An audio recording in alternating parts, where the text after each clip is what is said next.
Hello बच्चों and welcome to the fourth episode of chapter life processes in class 10।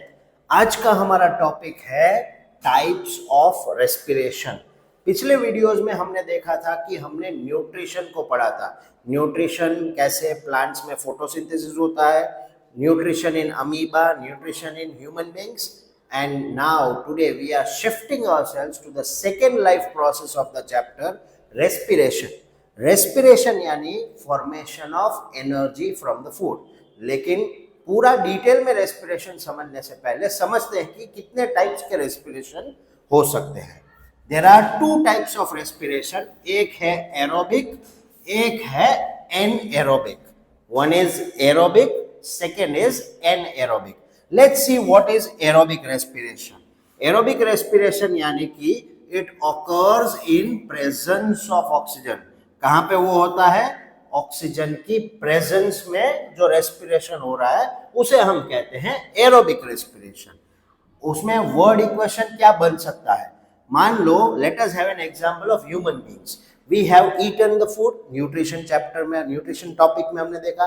Now second is we are inhaling oxygen, right? तो जब ये खाना हुआ खाया हुआ खाना और जो ऑक्सीजन हमारे लंग्स में है वो जब किसी एक सेल के पास पहुंचता है तो उस सेल के अंदर एक चीज होती है, that is mitochondria, right? 9th standard में you studied about this. So this mitochondria is known as the power house of the cell.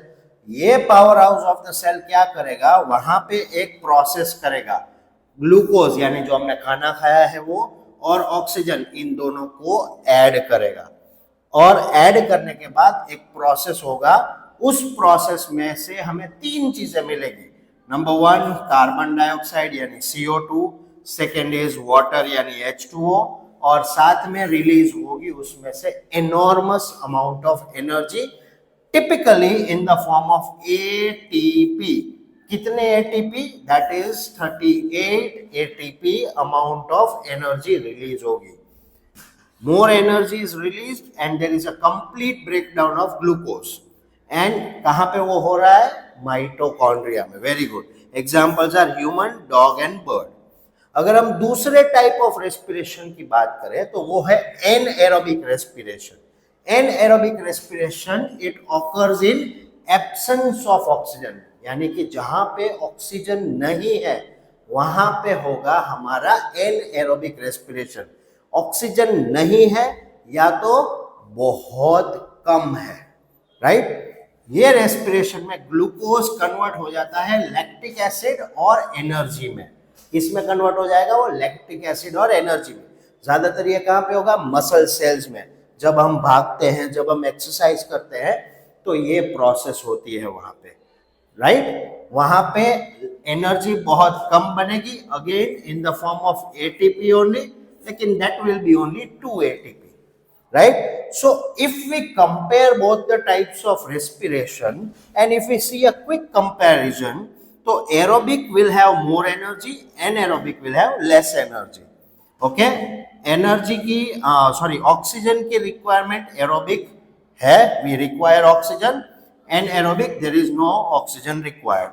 Energy कितनी रिलीज होगी एरोबिक में? there will be more energy, there will be less energy in anaerobic. Breaking down of glucose complete हो जाएगा, यहाँ पे glucose का breakdown नहीं होगा, पार्शियल होगा। एंड लास्ट वन कि हमें एंड प्रोडक्ट्स क्या मिलेंगे? CO2 and water, carbon dioxide and water, और यहाँ पे हमको मिलेगा लैक्टिक एसिड। इन दोनों रेस्पिरेशन की अगर हम टाइप्स की कंपैरिजन करें तो सबसे ज्यादा एनर्जी जो है वो ऑक्सीजन ब्रीदिंग एनिमल्स यानी कि ह्यूमंस, डॉग्स, बर्ड्स जो ऑक्सीजन को इनहेल करते हैं यानी कि जो एरोबिक रेस्पिरेशन करते हैं उनके अंदर सबसे ज्यादा एनर्जी बनती है। I hope you have got this topic clearly. Let us see you again tomorrow in another video. Till then, good bye, keep studying.